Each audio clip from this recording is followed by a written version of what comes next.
Okay. Name 3 things you learned about Abraham Lincoln. Well, I learned many things about Abraham Lincoln.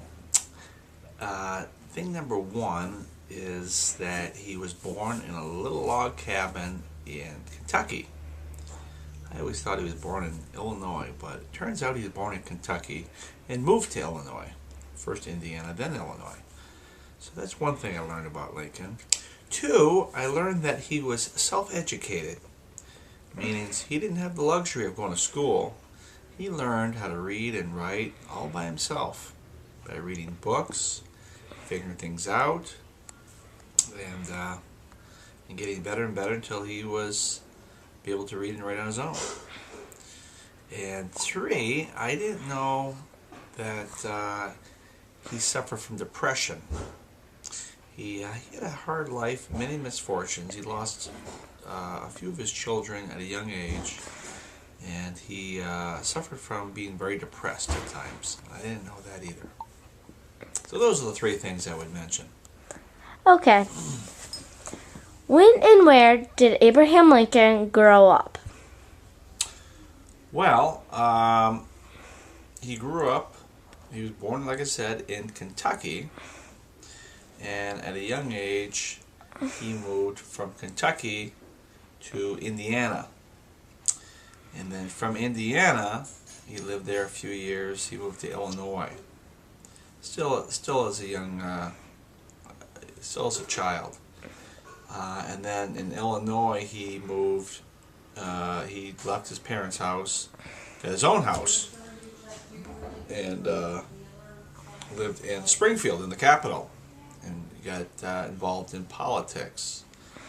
His house in Springfield is the only house that he ever really owned in his name. I was at his house 3 days ago.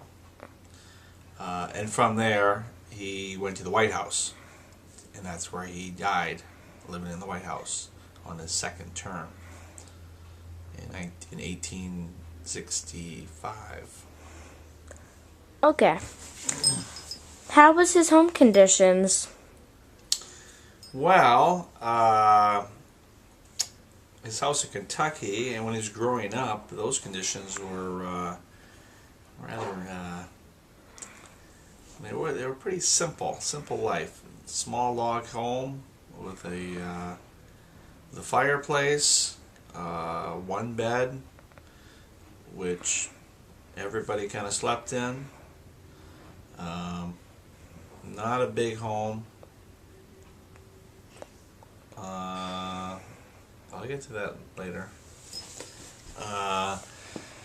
So that house in Kentucky, and also the one in Illinois, and the parents' house in Illinois were all relatively small compared to today's standard. Small homes, very crowded, not much lighting, no windows.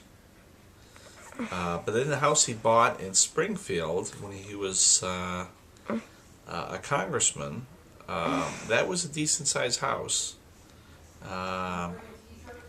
And of course the White House is a nice place to live as well.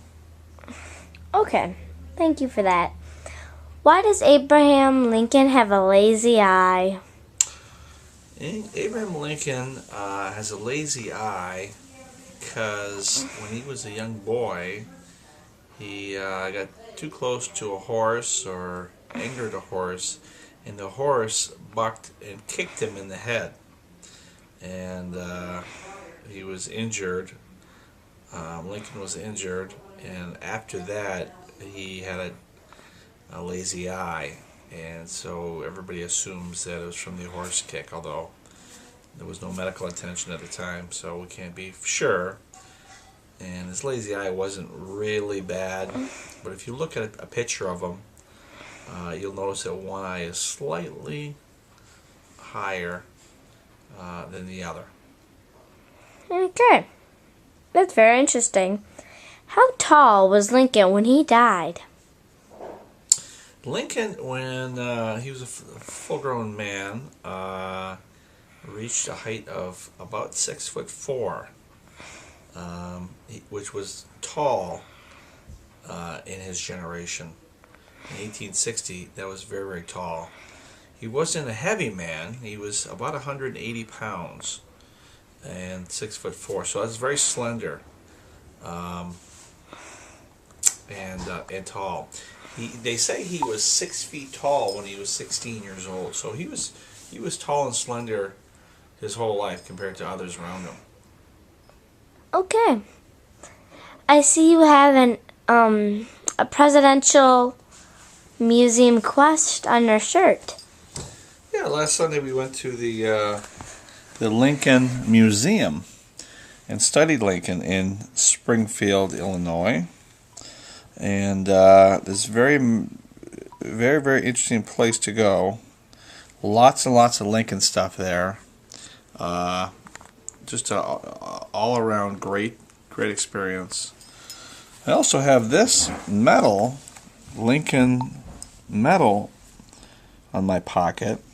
And this is a medal I received for walking 20 miles from his home all the way across town.